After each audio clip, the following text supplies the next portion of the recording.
Hey everyone, welcome back to the Majesty of Reason. I'm Joe Schmid, and today I'm not only in a foreign environment, we're just going to have to make do with it, and I'm also practically bald. I have been, my mane has been cut off, so maybe I'll be a little bit more tame today, who knows. But I'm here with Alex Malpass, and we are going to be discussing the dry eternity paradox and whether or not the kind of Benardete type paradoxes and the Grim Reaper paradox, these kinds of paradoxes actually entail that the future must come to an end. So very fun stuff.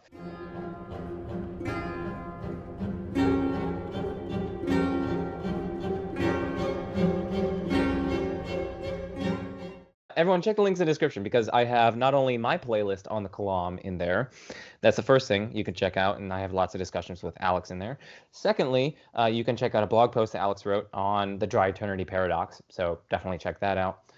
And thirdly, I'll have some papers and other miscellaneous things on there on the Kalam, causal finitism, and so on. So exciting stuff. Check the links in the description. But without further ado, let's go on to kind of outlining the structure of Benardete paradoxes. So, Alex, can you just tell us what a Benardete paradox is? I know we covered this in our unsatisfiable paradiagnosis video, but can you just briefly tell us what the Benardete paradox is, and we can go from there. Okay, so it's named after the guy who first kind of came up with it and wrote about it, Jose Benardete. And I mean, there's a kind of abstract way of looking at what the structure is, which we talked about before, and on the analysis that I like, I guess the analysis that we both like, it's characterized by two conditions being true, but maybe this is too abstract to start it off with. I mean, the general idea is it's like the Grim Reaper paradox. So it's imagining that in an interval of time, say between 11 and 12 o'clock, you've got a series of agents that are spread out in a specific way, such that at 11:30, there's one, at 11:15, there's one, 7.5 minutes past 11, there's one. So the interval between each one and the one that comes before it is half that of the interval between each one and the one that comes after it. So they converge in a kind of Zeno sequence. Your video's gone off, but I'm guessing, okay, cool. So it's like a Zeno sequence that converges on 11 o'clock, and there's no earliest one of these agents. So that's one of the conditions, is that you've got a sequence like that, which is characterized by basically just having no first member to it. So it doesn't have to converge on a point. It could just be spread out evenly over time. And then the other condition is that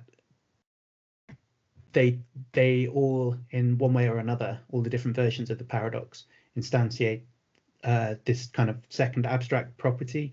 So in the Grim Reaper case, it's that each one of them will kill Fred if and only if none of the earlier ones have killed Fred. But more generally, we could just say something like, for some property P, or some proposition P is true at each of the moments. P is true if and only if P isn't true at any of the earlier ones. So we've got both of these conditions. One of them is that there's some structure which has no earliest point, or no like first point to it. It's kind of unbounded in one direction. And then the second condition is that there's some proposition such that at each point that proposition is true if and only if it's not true at any of the earlier points.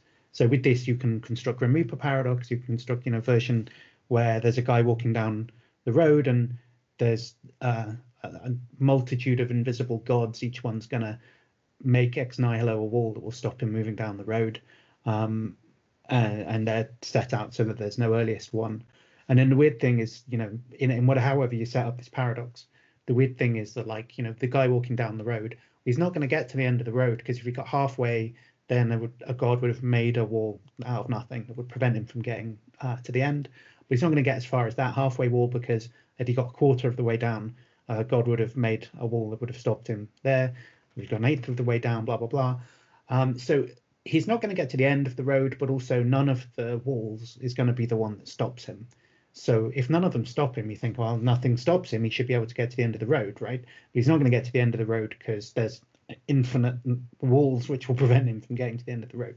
So that's basically the gist of the paradox, and you could spell it out more formally, but that's effectively the way it works. So I guess we will say it more formally in a moment. But so yeah, that's the basic structure of the paradox.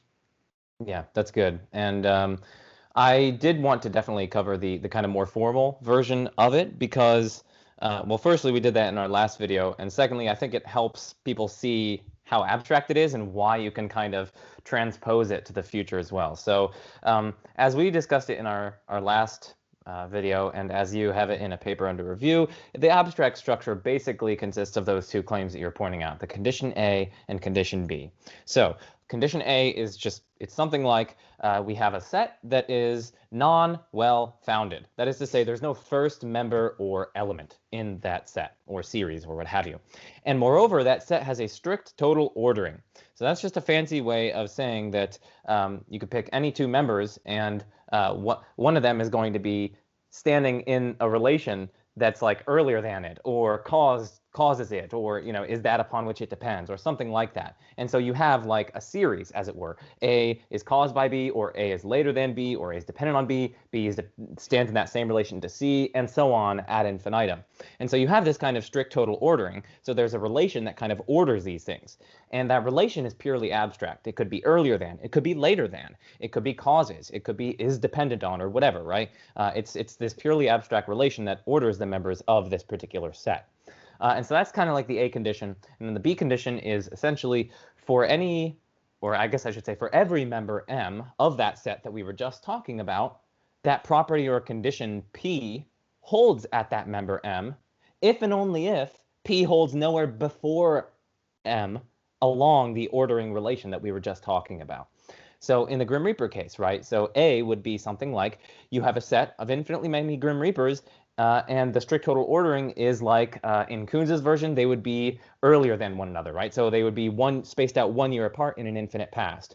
So that's the kind of like ordering, and you might have causally dependent on or what have you. And so that's that. And then the second one, right, for the second condition B, which is for any member M of the set, the P holds at M if and only if P holds nowhere before M. How that manifests itself in the Grim Reaper paradox, at least, is for each Grim Reaper M of the set that we were just talking about, which is beginningless, has no first member, some property P holds at that Grim Reaper, namely the Grim Reaper executes its intention to kill Fred, if and only if that execution of the intention holds nowhere before that member, that Grim Reaper, along that ordering relation. And again, I say before for ease of exposition. It's not necessarily temporal priority. It's not necessarily ontological priority. It's an abstract notion.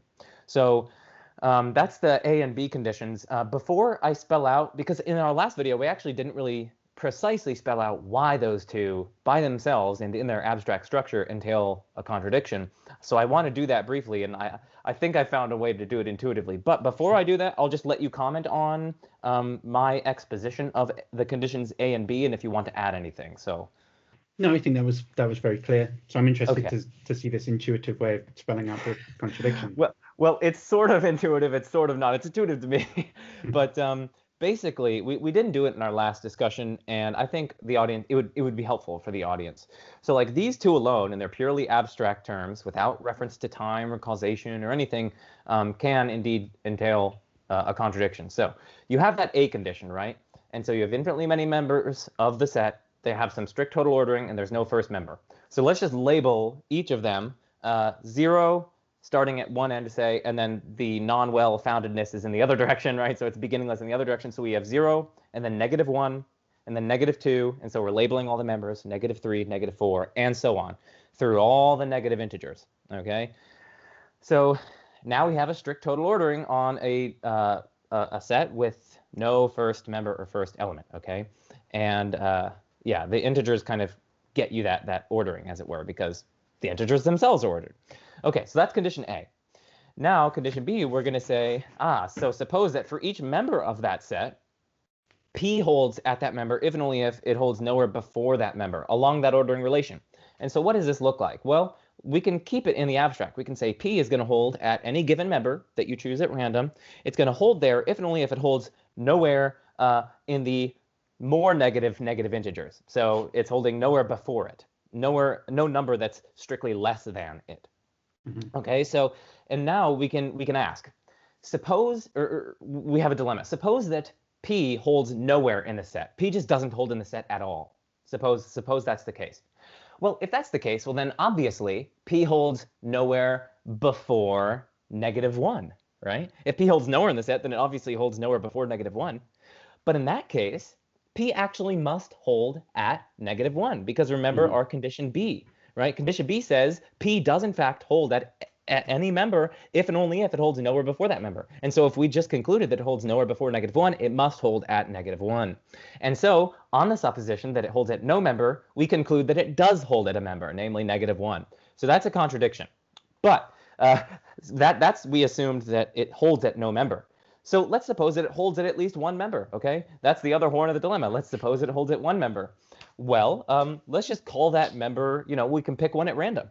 We can say -n, right? For any, pick whatever number you want, -n, okay? Let's make it concrete, -30, okay? So we are supposing that P holds at -30. But by condition C, or by condition B, right, if P holds at -30, well, remember, P holds at M if and only if P holds nowhere before M. So that means P doesn't hold at -31 and -32 and -33 and so on, right? In which case, it simply follows that P doesn't hold earlier than or before -31, right? Because it obviously holds nowhere before -30, and so obviously it holds nowhere before -31. But now you see where we're going with this. If it holds nowhere before -31, then it actually does in fact hold at -31 because our condition B says that if it holds nowhere before a member, then it does indeed hold at that member. Okay, so now we're getting abstract, but you can see now we just concluded that actually must hold at -31. But in that case, it doesn't hold at -30, which we originally assumed, because if it holds at -30, well, remember, the only way that the property P could hold at a member is if it held nowhere before it. But we just concluded that it holds at -31, which is before -30. And so we conclude that it doesn't hold at -30. So what we just assumed was that it held at least one member, and then we just derived that it actually can't hold at that member. And so either way, you get a contradiction. You assume that it holds at no member, you get a contradiction. You assume that it holds at least one member, you get a contradiction. So bada bing, bada boom, you get the contradiction. Now, I know I didn't explain it in like the most intuitive way, but I hope that the audience can gain an appreciation for the way that it goes. Do you have any comments on that one? No, I think that's right. So it's about the way that you show that those two conditions entail a contradiction is like the way you're arguing then is with a dilemma. So you're taking a disjunction, which is true because it covers all cases. So either P holds nowhere in this set or P holds somewhere in this set. And it has to be either nowhere or somewhere, right? By like, I don't know, mathematical necessity or something, right? It's like an instance of the law of excluded middle. Somewhere just means not nowhere, effectively. So it's either nowhere or not nowhere. So, and then just showing that on either horn of that dilemma, there's a contradiction, shows you that there has to be a contradiction because one of those two horns has to be true. So that just means that the conjunction of both the A and the B conditions together leads you to a contradiction. That's right.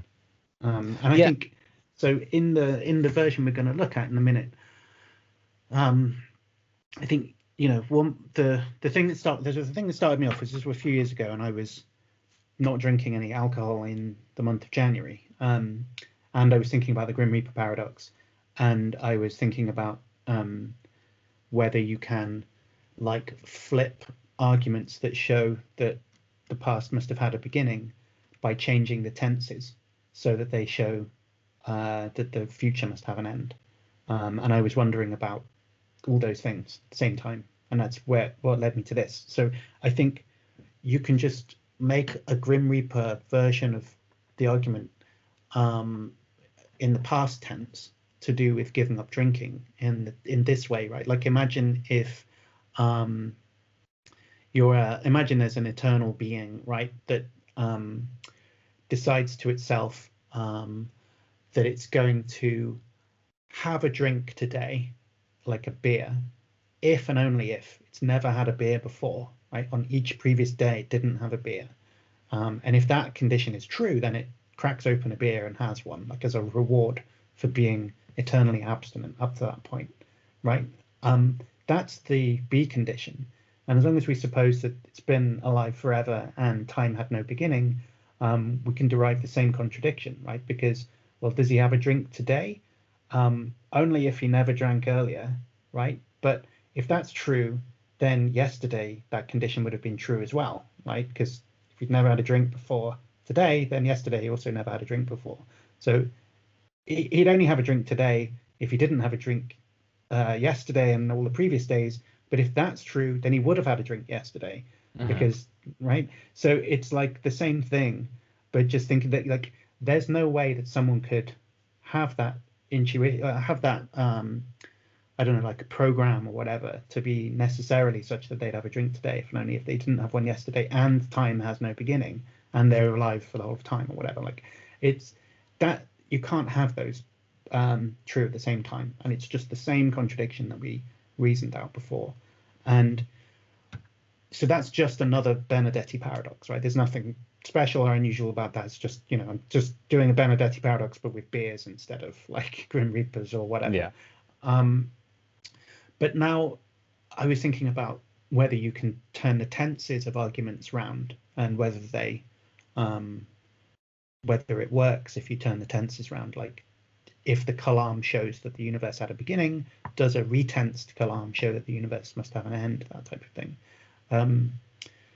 And so the retensed version of this, well, I mean, imagine, so I don't know whether I'm setting this up as slowly as you want, maybe I'm jumping ahead or something, but like, I mean, so there's this paper by this guy called Yishai Cohen, and it's called The Endless Future of Persistent Thorn in the Kalam Cosmological Argument or something. And in that, he talks about similar sorts of ideas and arguments about retensing things. And he talks about a version of the Grim Reaper paradox, like Kuhn's version. And it's, instead of each Grim Reaper is going to kill Fred if and only if none of the earlier ones have already killed Fred. It's each Grim Reaper will kill Fred if and only if none of the later ones will kill Fred. And in the kind of, Cohen reports these email exchanges he had with Kuhn's, asking him about it. And in those, Kuhn's points out things like, yeah, well, it doesn't work because in the future tense case, you know, it's implausible to think that all the Reapers would know, like, if none of the future ones will kill Fred or whatever. Like, it's not really the same. I mean, is Fred dead or not? Like, you could see him. If he's alive, then he hasn't been killed yet. So you can kind of know facts about the past in a way that you can't know about the future, because you can't just look at Fred and know whether or not anyone's going to kill him in the future. So there's this like asymmetry. And what's the asymmetry there? It's not, strictly speaking, necessarily metaphysical, right? It's epistemic. It's about the fact that the Reapers just don't know whether or not the condition is satisfied. So they don't know whether they should kill Fred. Whereas at least in the past tense version, they could know, right? And that difference between they could know in one case, but they couldn't know in the other, provides a symmetry breaker. So it makes you think, okay, fair enough, I guess, you know, you can't just simply turn the tenses on this argument and make it work, right? Because there's at least a plausible symmetry breaker. However, what the symmetry breaker relies on, the epistemic states of the agents and their kind of limitations or whatever. But that's not essential to the argument, right? At least it doesn't seem like it plays any essential. I mean, remember, there's all these broad varieties of Benardete paradox. They don't all involve, you know, agents that know stuff or whatever. So, I mean, why not just see if we can fiddle with it to get around this objection? Indeed, that's what Cohen tries to do, because he says, well, I mean, God could just tell them. He could just whisper in their ears whether or not, you know, basically divine revelation about like whether or not any of the future Reapers are going to kill Fred. And I mean, you could have all sorts of problems with divine revelation. Right? I mean, just because God says none of them are going to do it, do you believe him? I mean, if God tells you that you're not going to eat an apple tomorrow, can't you just do it anyway to like thwart the message that he gave you? So you might think this opens up a whole nother can of worms. But the point is, if you think, if you're, you know, if you're the type of person who thinks that God can reveal things about the future, then he could reveal this to the, I mean, yeah, suppose he could reveal things about the future such that you could know them if he did. I guess that would be what you'd have to believe. So if you believe revelation, prophecy, or whatever is, it can grant you knowledge about the content of the prophecy, then you know, you should, that's your problem, right? So an atheist, or, you know, some kind of skeptical person, might think, I don't know if God could really give me knowledge by just telling me what's going to happen. And if so, fair enough, right? Then this isn't going to help either. But if you're the type of person, and then maybe Kuhn's is, I don't actually know what his views are, but traditional kind of Christian view would be that God can reveal things through prophecy, such as you could know the future in certain respects, right?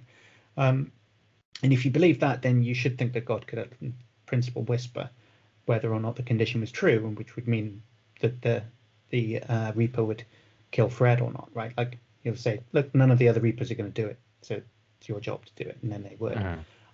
Okay, so that kind of, and then Coons has, well, Cohen reports Coons to give a weird objection there, which doesn't really make any sense, and we can only think that either Coons wasn't paying attention when he wrote the email back, or Cohen's not putting an accurate representation of it or something, or Coons just dropped the ball or something, like, because he says something like that God can't make other things omniscient, only he can be omniscient.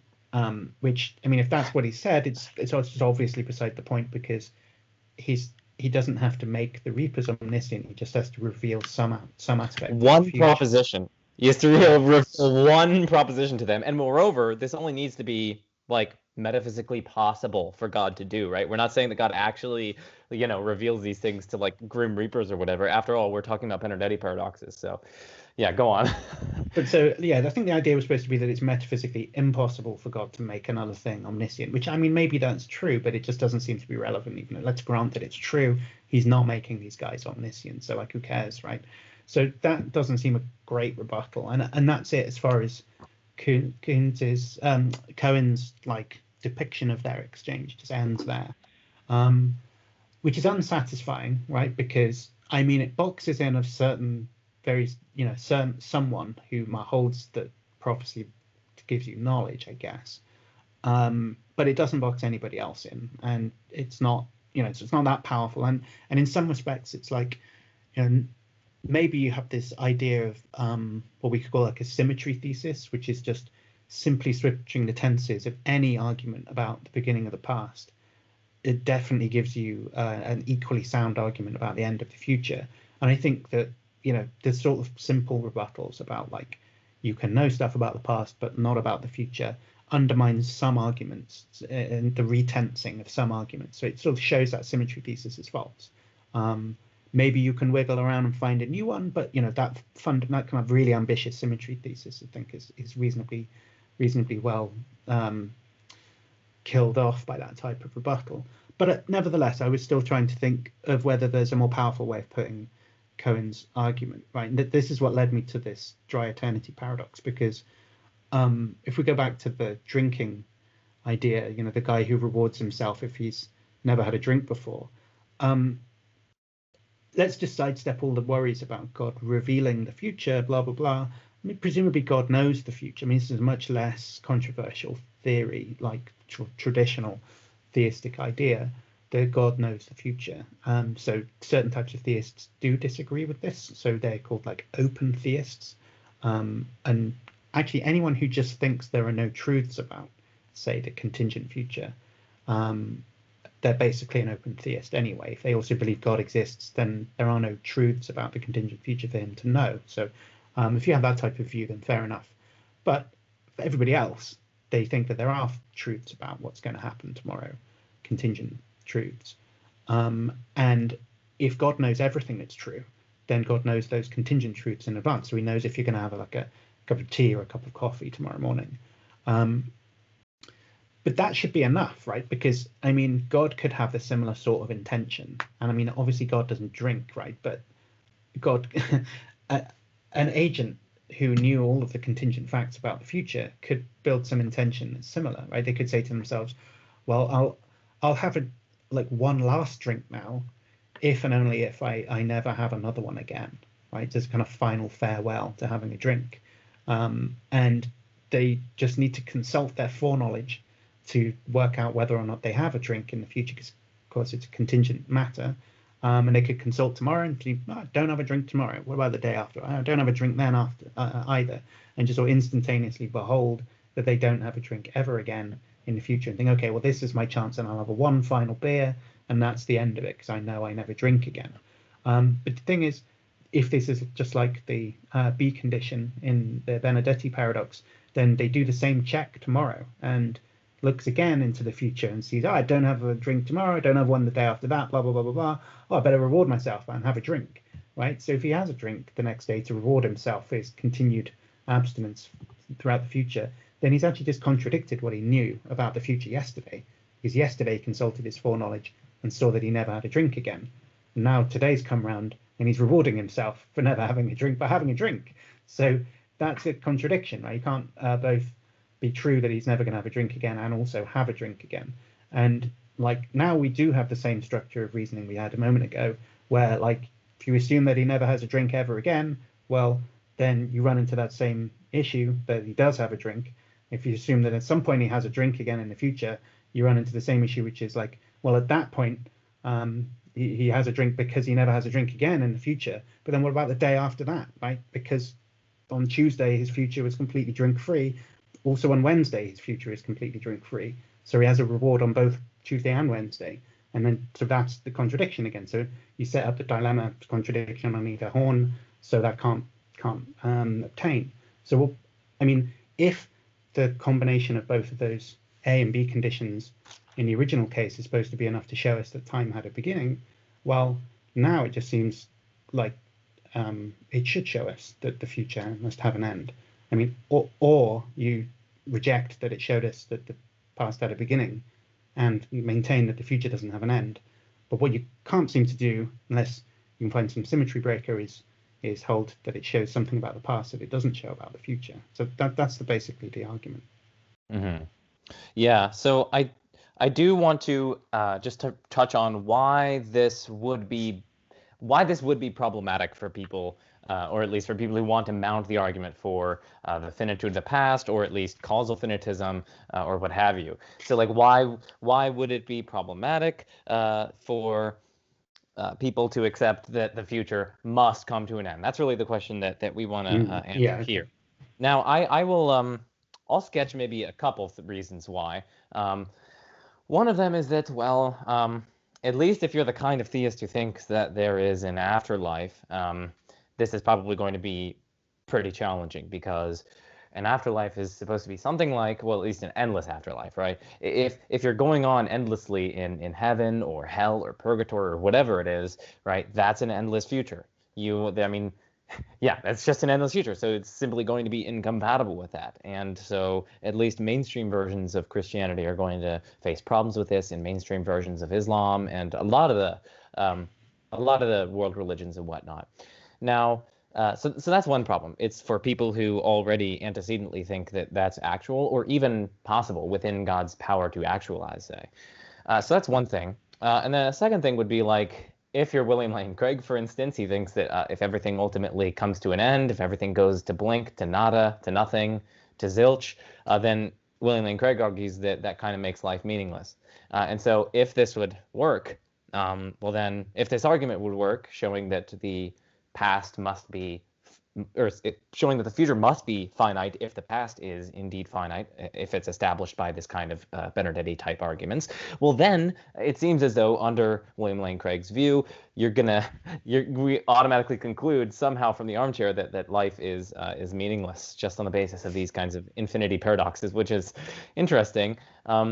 Another thing that Wes Morrison points out is that at least to him, it seems obviously possible that the future could be endless. And so if you have a view which entails that it couldn't be endless, then that view is just false.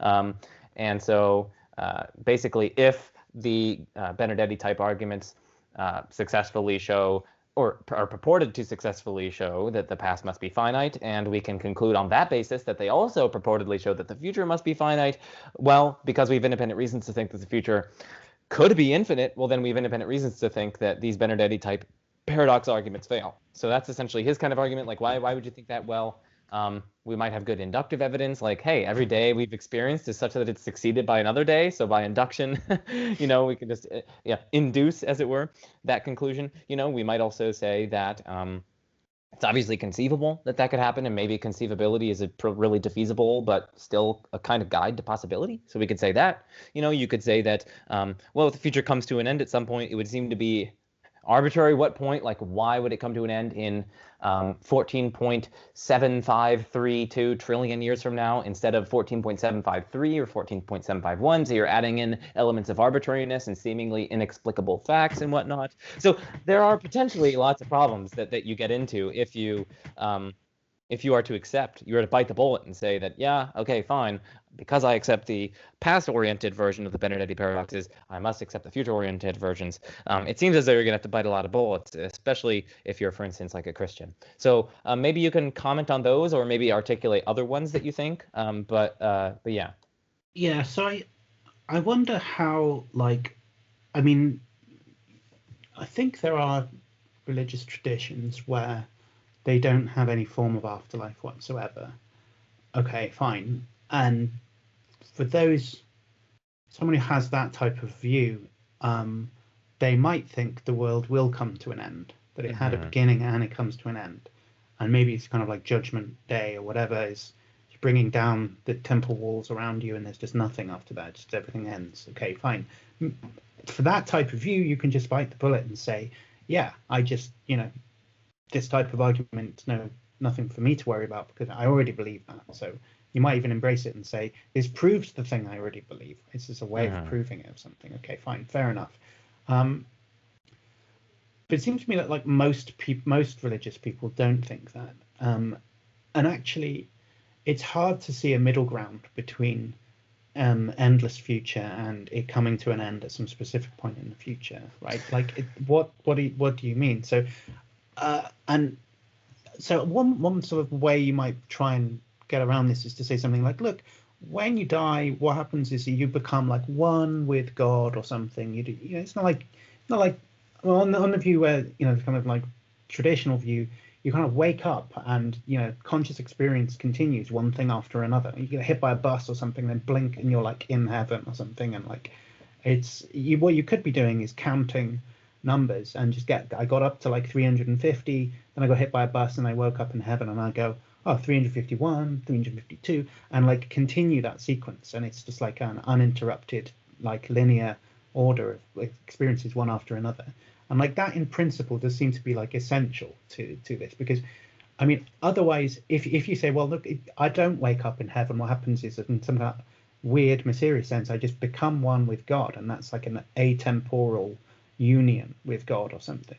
I mean the downside to that thing that's very difficult for me to understand how to get away from this problem is that like that's the same as not waking up at all, right? That's like it's being conscious is a sequence of experiences one after the other, and not having that sequence anymore is just the end of conscious experience, isn't it? I just think it's meaningless to postulate this kind of atemporal conscious experience. Like I think that's actually a nonsensical notion, right? That it's just an essential property of conscious experience that it's one thing after another. So union with God it seems to me, indistinguishable from annihilation. So unless you want to embrace an annihilationist view, I think the union view is just annihilationism repackaged, effectively, because of this principle that conscious experience is temporally ordered by as an essential property. Yeah, I mean, even if they rejected that, I think there are probably other problems that arise for that view as well, like that you somehow become timeless, as it were. Like, so firstly, right, the Bible talks about the resurrection of the body, I believe, and that's in like creeds that people say at mass and whatnot. Like, I look forward to the resurrection of the body and so on. So like somehow you have physicality, like material, physical things, but yet there's supposed to be this kind of timeless, like how could a physical thing be timeless? Like I know there are certain views like wave function monism and other sorts of things that like Alyssa Ney and whatnot develop, but like those are specific theories about like the foundation of physical reality, of the wave function being this sui generis physical object that like functionally realizes space-time. Like that's completely different from us having a physical material body, corporeal body with a brain, eyes, everything somehow being timeless. Like I don't quite know how to make sense of that. But we could set that aside. So maybe they'll just say, okay, I deny the resurrection of the body. We're just souls or whatever. Eh, Now we're getting into now you have to commit to dualism, and also not only dualism but dualism such that the mind can exist independently of the brain and the body and so on. But even setting that aside, I just don't understand how you could become timeless. How is that not?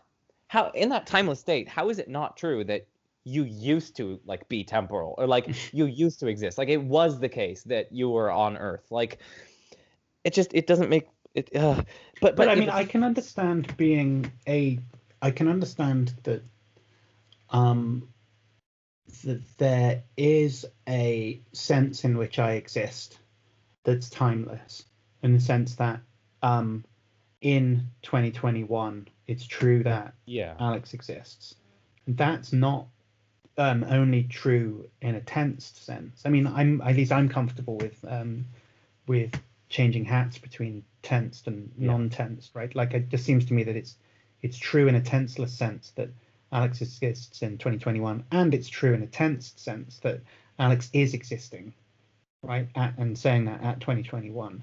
So, and when I die, for me, all the tense truths disappear. But I suppose in some abstract sense, the tenseless truths remain because they always stay the same. There's no changing going on there. So if it's ever true that Alex exists in 2021, it's always true. So I kind of am happy enough that I have an atemporal kind of aspect in that way. But what we'd be talking about with this kind of union view would be, at best, a kind of only existing in an atemporal sense, but without the corresponding kind of tensed conscious experience that goes with it. And it's very difficult to understand what that could mean if you have a purely tenseless conscious experience. I'm very dubious about that. And I think there's kind of deep metaphysical worries with that notion. And so what that means, it seems to me, is that if you want to deny annihilationism and have some kind of afterlife, whether that's reincarnation or heaven and hell, whatever, then it's difficult to have anything that's not just waking up and it being one series of things after another. I think that's basically the only model of the afterlife that makes any sense. Mm-hmm. So I would say this kind of atemporal union view just is annihilationism with a irrelevant dressing up going on it. So fundamentally, all these religions that have an afterlife, I mean, this is something I've been thinking about recently, was so one way of recharacterizing a kind of theism-atheism distinction, which is so kind of cliche distinction. A theist is someone who believes that God exists, and an atheist is someone who's not convinced that God doesn't exist, or something like that. Kind of cliche internet distinction. Everyone's really bored of that. Completely different way of thinking about this is that, on that view, the theist is the one making a positive claim, a kind of substantive claim about something that exists in the world or whatever, and the atheist is either refraining from making that type of claim or making a kind of negative claim that thing doesn't exist. Well, we can recharacterize that, right, as the atheist being a realist and the theist being an anti-realist. If we talk about the reality of death or not, right, in that case, then the atheist is the realist. Another way of putting this is that atheism is death realism, right, and the theism just is death anti-realism. I mean, it doesn't quite characterize it because you could be an annihilationist. You mean total cessation of existence. Yeah, total cessation of conscious existence. Yeah, cessation of conscious. Because the theist will be like, oh, well, we believe that people die, but it's the point is about the afterlife. Yeah. What they mean when they say that people die is that conscious experience changes from one type to another. It's now no longer conscious experience of being around here, but it's about being over there instead. But conscious experience actually just continues. So if death is the cessation of conscious experience, then they're actually just anti-realists about death. Sorry, I did want to orient the audience. So right now we're still talking about the problems that are posed by biting the bullet, right? So we're biting the bullet in this context is admitting that the future must necessarily come to an end at some point or another, and we've been exploring some of the problems that accompany that. We talked about why at least to Wes Morrison and others, it seems obviously possible for the future to come to an end, and so that would be a mark against it. We're talking about the afterlife right now, and one of the only ways to avoid that, if you think there is an afterlife, is to adopt this really odd timeless union view where we like become timeless, like really weird stuff. But I just want to orient the audience because some people can get like lost in the nitpicky details and lose the overall picture. Like right now, we're evaluating some of the problems that accompany saying that the future must come to an end, and now we're evaluating one of the responses to one of those problems, and that response to one of the problems is saying, oh well, it's not an infinite or endless afterlife, but rather it is a timeless afterlife, and so you don't have this problem of an endless future, and now we're evaluating that. So I just wanted to orient people with that. So maybe that's enough by way of talking about some of the problems that accompany saying the future must come to an end. And maybe we can talk about some of the responses that thinkers level to this kind of symmetry problem. I know you already talked about Kuhn's, like knowing the future, but especially with respect to your dry eternity paradox, what are some responses that we should cover next? Well, I mean, I suppose that one of the main ones is this idea that so you could bite the bullet in a different assumption, right? Which would be to say, okay, well, I guess God doesn't know the future, right? At least he doesn't know the contingent future. He knows necessary facts about the future, like either the coin will land heads or the coin will land tails. He knows that, but he doesn't know which way it's going to land. And you could do that by saying that God just, there are truths about that, but God doesn't know them. Or you could say, God knows every truth because there aren't any truths like that. There's no truths about the contingent future. So, and then that latter view is to be an open theist. The former view is just to deny omniscience. So there's two things you could do there. So you might already think for some kind of Patrick Grimm style arguments that God couldn't know all truths. And that seems to me a pretty solid way of reasoning anyway, because it's not so much that God couldn't know all the truths, it's just that there couldn't be a set of all truths. Because you have this kind of Kantorian argument that you can form the power set essentially. Yeah, right. So there's no such thing as the set of all truths, and in which case it follows that there's no such thing as knowing all of the truths.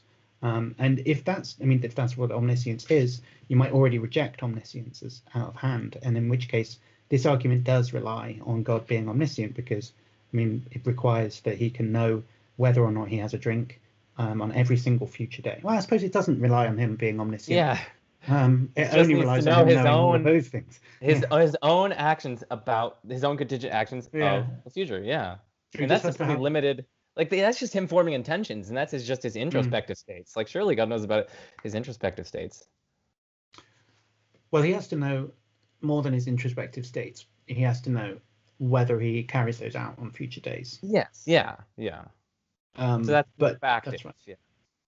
Although I suppose if he's infallible, then he couldn't fail now if he intended to never drink again. So he would just have to consult his introspective states. So then, there are various things you could press on here and say, well, look, I guess God is fallible. He can think he's never going to drink and then have a drink anyway, even though he thought that, or something. But then we are chipping away here at like reasonably core doctrines, and I'm fine with that.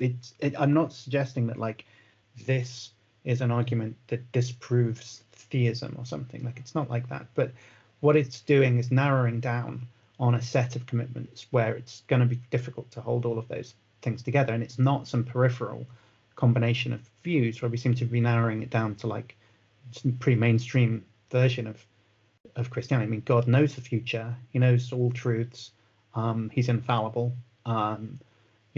He exists. I don't know, in time. Like in the Bible, God has like temporally located opinions about things. Like he gets annoyed when stuff happens and smites people and whatever. Like those aren't atemporal. Just like an abstract idea or something. It's like a specific temporally located intentional relationship to something that's happening. So if God has those types of person-like relations to temporal events, then he could have this type of intention. It's very difficult to see why he couldn't decide to have a drink today so long as he doesn't have one tomorrow. That does seem as satisfiable as any other version of the Benardete paradox, it Yeah, seems to me. and yeah, no, that reminds me of a response that I really wanted to cover, which was a lot of theists will just say, well, oh, this doesn't get off the ground because God is timeless, right? So God's timeless. There is no succession to God's life, so it doesn't even make sense to say that God, you know, could form an intention about what God will do tomorrow, because there is no tomorrow for God. Yeah, God just exists in a kind of timeless present. There's no succession in his life. Now, I have a few responses that I want to make to that before I turn it over to you. So, one response that I want to make to that in this context is that I think that it doesn't really solve the problem, right? Because timeless theorists still want to say that God can form intentions which have effects which are such that the effects are in time, right? So we could just, instead of saying, okay, well, maybe God's not the one doing the drinking, but he forms intention, like timelessly forms a single intention, which has as its distinct effects a Benardete type paradox, like which are such that they are stretched out in an infinite future, and we could allow those effects to play the functional role of God's drinking the holy water or whatever, if and only if none of the future effects are such that God drinks the holy, the holy water, and that's just a functional role. And again, it doesn't have to be God's drinking. The effects could be, who knows what. But the point is just that timelessness doesn't get around this, because God, under timelessness, God can still form an intention. Those intentions can still issue in different effects that are themselves in time, and God's intention can be such that some property or condition P holds at each of those effects if and only if it holds nowhere in the future of those effects. So I don't think timelessness really gets around it. You still have this problem of the endless future and God's intentions. So that's the first response I want to make. The second response that I want to make is, surely God could just make like an angel, say, and so the angel could have succession in its life. It's a finite created being. It can think one thought after another, like sing praises to God and so on. God could make the angel and then just equip the angel with infallible knowledge of its own future intentions. Now, obviously, this won't require it to be omniscient, but it will require. Well, it doesn't even need to be infallible. God just needs to tell the angel, and the angel just perhaps needs to justifiably believe God, but and have true beliefs on account of that. But the point is that this angel will be in time, and God has all the requisite knowledge of the angel's future actions, and so God can just equip the angel with the relevant knowledge. This doesn't require the angel to be omniscient. It doesn't require the angel to know the free actions of other things. The angel's just knowing its own free actions. God's the one revealing it. What, you think an omnipotent being can't do that? So I don't know. I just don't think timelessness really helps. So I'm wondering what you think about the timelessness response and perhaps what I said as well. Yeah, I think that's very interesting. And so I guess, the God of the Bible just doesn't really sound like that. So for one thing, maybe you have some view about God being completely timeless, but that doesn't sound to me like the God of the Bible. So unless you're happy to just shrug that off and say, sure, well, I guess it's not that God, then you owe me a big explanation of how he does anything like, the way he's depicted as doing in the Bible, if he's not temporal. So it's difficult to square with. Maybe you can be some kind of like classical theist, but it's difficult to see how you could be a Christian on that view. And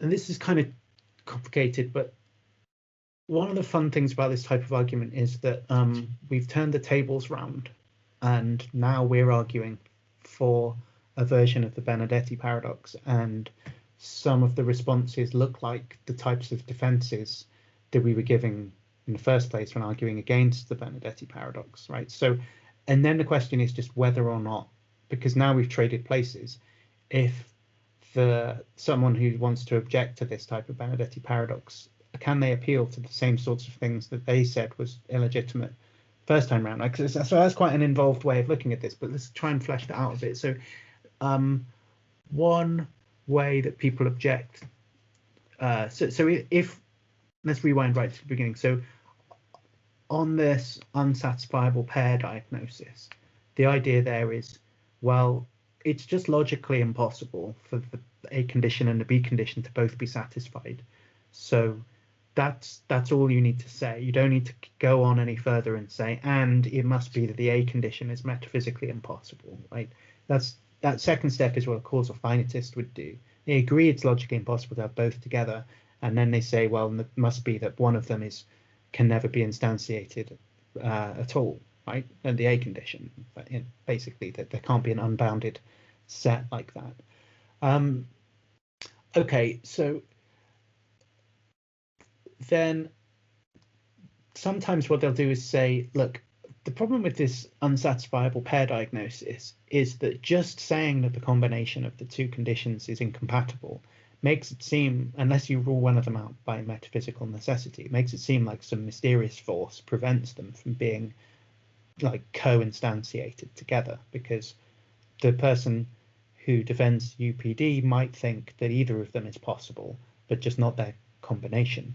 Now, last time we talked about this, I was careful to say that you don't really have to hold that, but all you have to hold is that they're logically incompatible. You don't have to hold either of them as possible. But, you know, the idea with this mysterious force objection is that, you know, it's something mysterious about the idea of just ruling out their combination.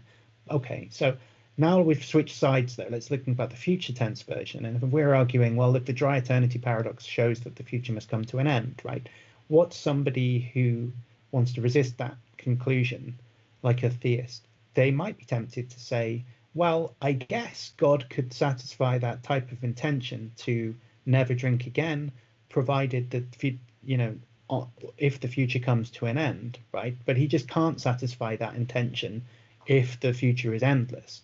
So it's just that the combination is impossible.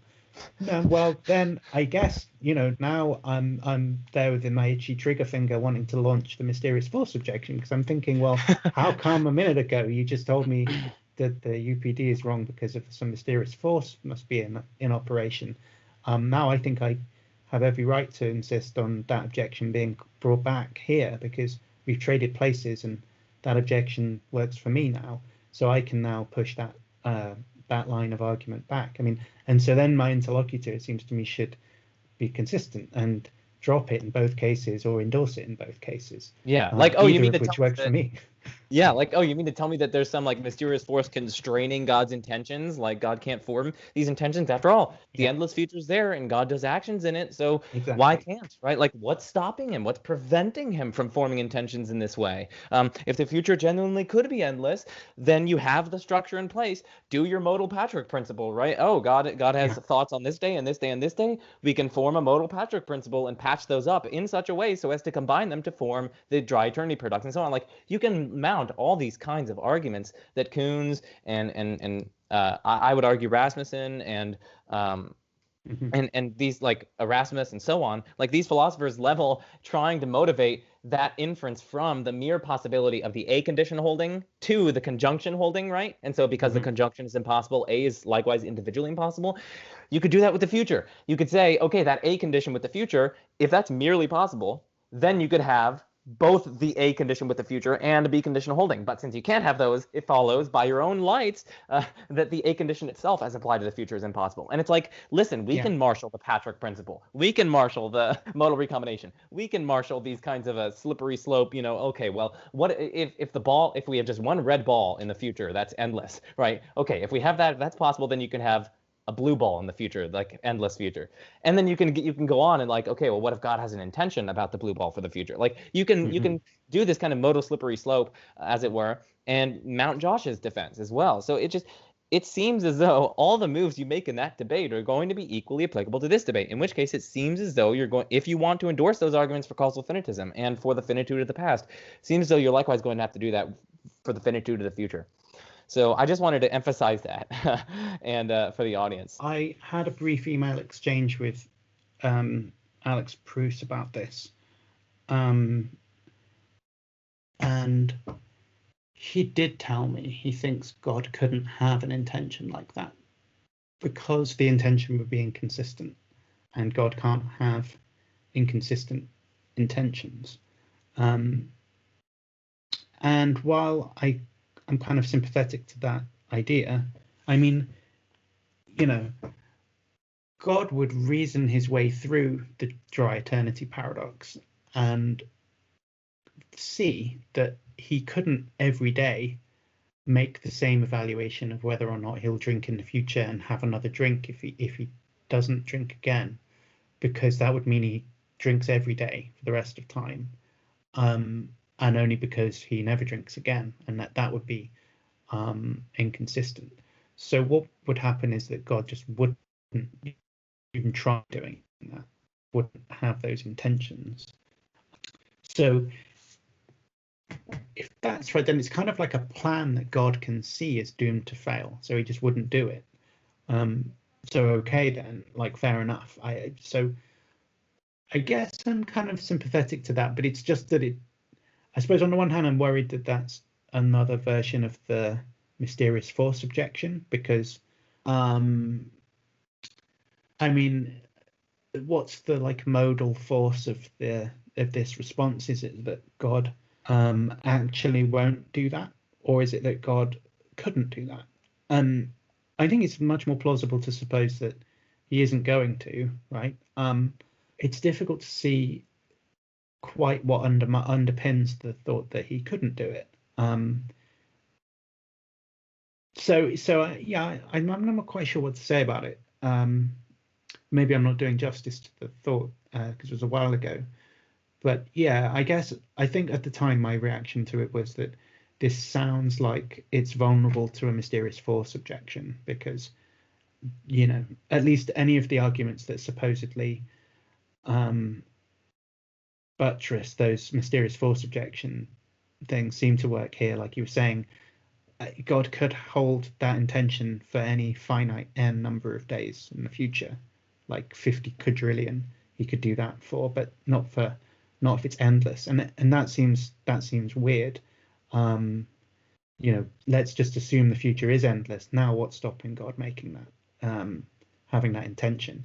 And it might be that it's lucky that he just, you know, thinks it through and doesn't do it. But like, that doesn't seem that like every possible world has to be like that. There's nothing. There doesn't seem to be. I mean, aside from the other, you know, the contradiction itself, there doesn't seem to be anything else preventing God from doing it. There's nothing directly contradictory about just the supposition that God has that type of intention forever, unless you spell it out and get through to the core Benardete paradox that's in there. But if that's all that's going on, then you're just saying because it's logically impossible, it can't happen, and that's just the UPD view. Yeah. So I don't know.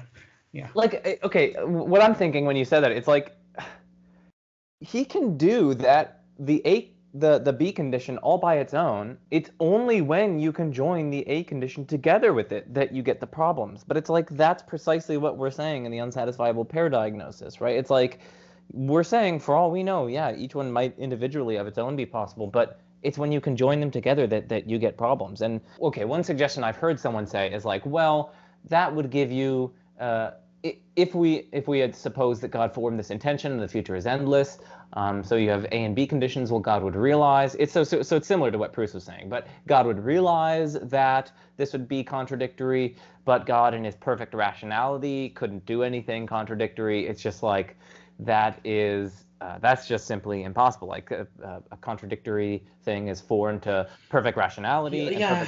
But I think that like the what's doing the explaining there is precisely that it's merely impossible for the conjunction to be had, and it's precisely because of that God in his rationality wouldn't actualize it. But it's the contradiction that's what's driving this, and so that's what we're saying in this other in the Benardete style paradox. It's like the moves that they make in response to the endless future one, it seems, are equally going to be applicable to the beginningless past one. It's like why is it against perfect rationality to do this? Precisely because it entails a contradiction, just the mere conjunction of those two. But also, I'm not perfectly rational, but I also couldn't fulfill that condition. Mm-hmm. Right? Yeah. And there's nothing actually about him being perfectly rational that helps here. It's just that I think sometimes what's going on with these types of arguments, like my analysis of Locke's hotel room builder argument, is effectively that like you have to forget the second premise when you're thinking about the first premise. Yeah. Forget the first premise when you're thinking about the second premise. And it's like here, I mean, I guess if you forget the fact that, I mean, if we just think, could God like have that intention or something? I mean, like, yeah, but if we forget the fact that it's logically impossible to carry it out, I mean, yeah, I guess so, but like he's not gonna, if we try and fill in all of the details and think, okay, is he there? Let's build the world where he does have that intention forever and time is infinite. Now we've contradicted ourselves because of the Benardete paradox. So if we just think about it one bit at a time, it seems like that's okay. But it's when we combine them together that it's wrong. So you can sort of trick someone into thinking that the argument works by giving them independently plausible looking premises and not revealing the whole thing all at the same time. If you did that, then the contradiction becomes apparent and you realize it's just an inconsistent story or whatever. I mean, that's basically the heart of the original UPD paper by Shackle, is that what goes on is a carefully managed appearance by the people who endorse paradox showing something metaphysical, is that they don't show it all at once. They give you a little bit and another little bit, and it's like you kind of get tricked almost into thinking that it's not that they're being deceptive necessarily, but that it's like a kind of it's a type of fallacy, I suppose. It's a kind of cognitive slip that by not noticing the whole totality is inconsistent, by just picking up individually consistent chunks, you don't see the pattern that they're forming in the argument. That's exactly something that I actually wanted to mention. I guess this will be the last thing that we mention here. Is like I wanted to mention that the way that defenders of this Grim Reaper paradox or Benardete type paradoxes, arguments from those for causal finitism, the way that they set these up, I feel like they can have the same kind of dialectical force that we can set up with respect to the endless future one, right? So they don't talk about usually they don't formulate this abstract structure where you can derive the abstract contradiction from it. They're just telling you a story that involves infinity in some way, or that involves an infinite past, and they say, well, we got this story by assuming that there's an infinite past, so there's no infinite past. But it's like, listen, we can forget about the abstract structure as well, and we can just say, suppose that the future is endless, okay? Now, let me tell you a story. And so, like, I tell you the story, you don't really realize that at some point along the way, I've committed to an abstract structure that strictly entails a logical contradiction. Mm-hmm. Like, you won't recognize that. And then at the end, we'll be like, aha, so God both does drink the holy water today and doesn't drink the holy water today. Boom, contradiction. It follows, we assumed that the future could be endless. We got a contradiction from it. Therefore, the future cannot be endless. It's like we can present the argument just as they do by just telling the story, dressing it up in the future language and God's intentions and so on. But it's like the same thing is going on in both cases. You have the abstract structure and you have the contradiction that results from the abstract structure, whether or not you plug it into a future version or a past version. And my point was, my point in bringing that up was just to play off of what you said there about the kind of human cognitive, limitations when we're considering these sorts of paradoxes. It's like we don't recognize that when it's dressed up in the kind of story, we don't recognize all the moving parts. And when you focus on one part of the story, you kind of tend to forget the other parts. Which is not to say that. So I think when Shackle was talking about it, his paper was 2005, and Koons's Grim Reaper paper is 2014. So obviously Shackle wasn't thinking about that paper at the time when he made his comments. He was talking about other presentations of it that were in the preceding literature, and I guess it may be true of some of those that they were like telling a story or something. Although there are formal versions of the argument, and so it's difficult to. I mean, say for instance in Koons's version, it's like a deductively valid argument. So it's not hiding any of the assumptions. Yeah. They're all there in play. So I'm not suggesting that he's like managing appearances in that way.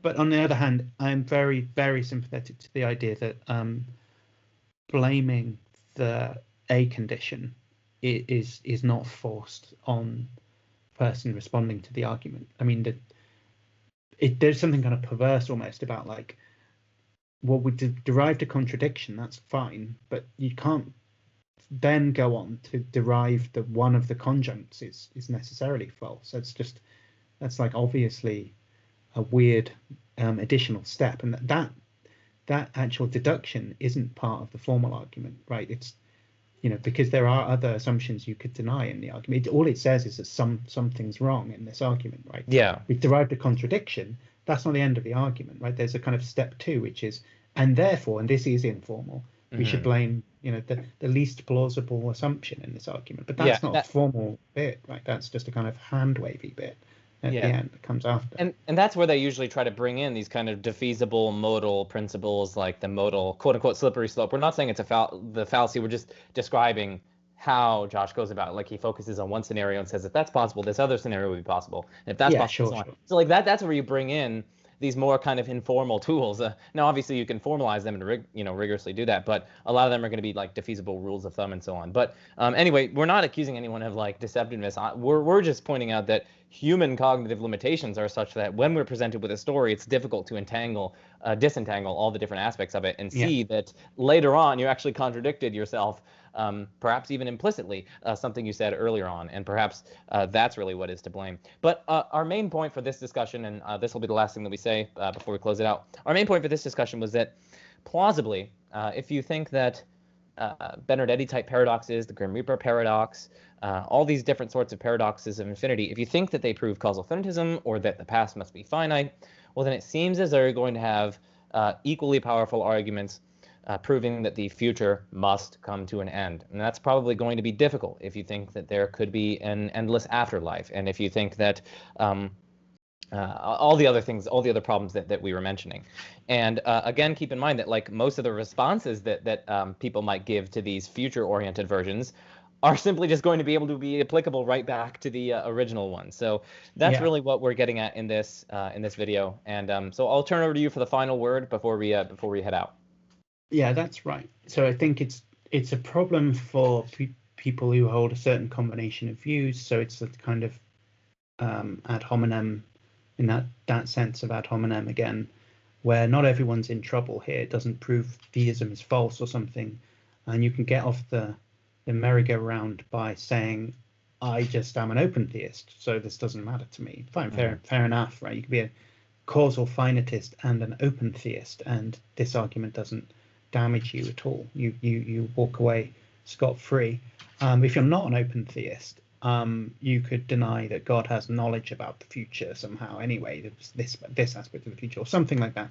But the difficulty is just really seeing what there's a core set of commitments which is widely held by people who make Kalam style arguments and endorse the Grim Reaper paradox, and they hold views for which it's not easy to see what the get out is here.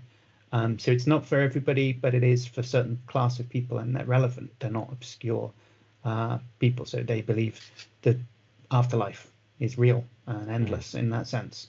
They believe that God knows the future and can act on his own knowledge about the future. I mean, these are basic, straightforward commitments that lots of theists have. And so the interesting thing about, well, I suppose actually for me, the most interesting thing is the way that we trade places and how then the difficulty sort of multiplies of like, well, let's see what the consistent approach is, whereby you endorse certain type of argument.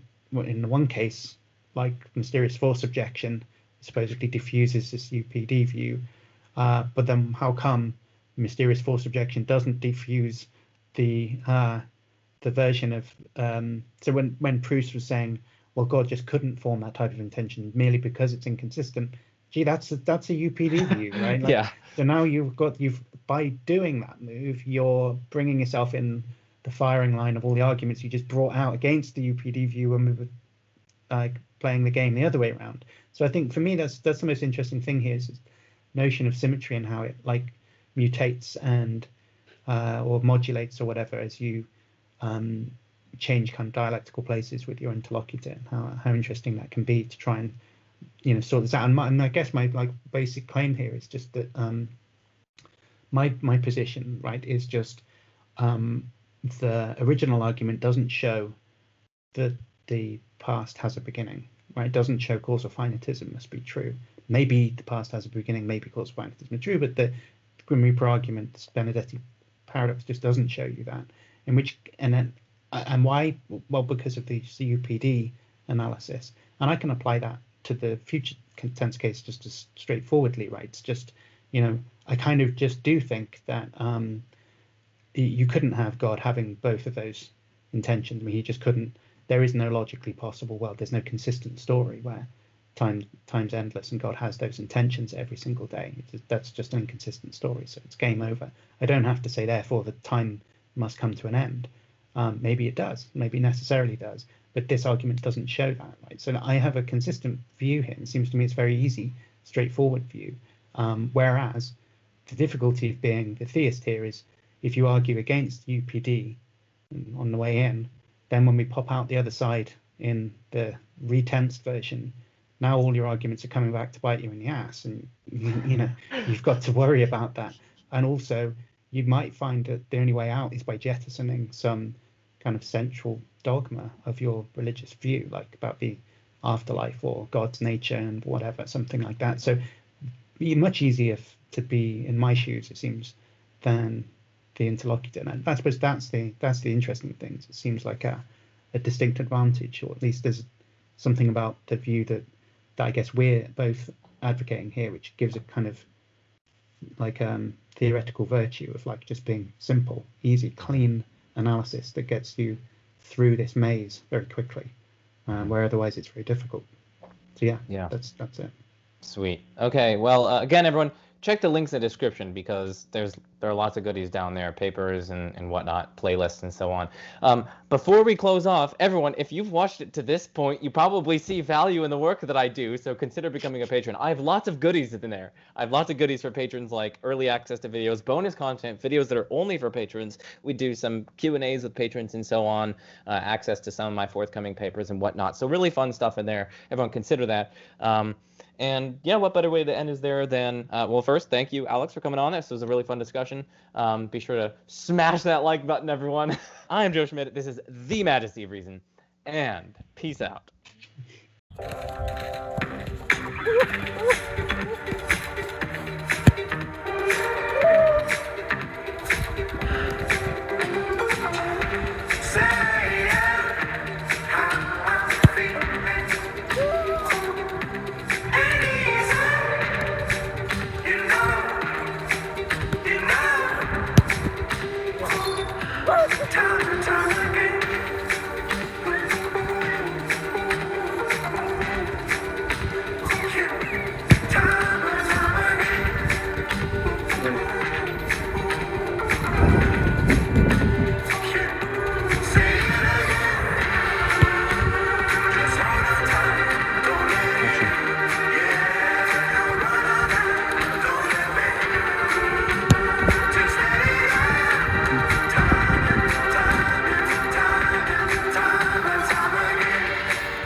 Continental philosophy. This is called the bending around continental philosophy.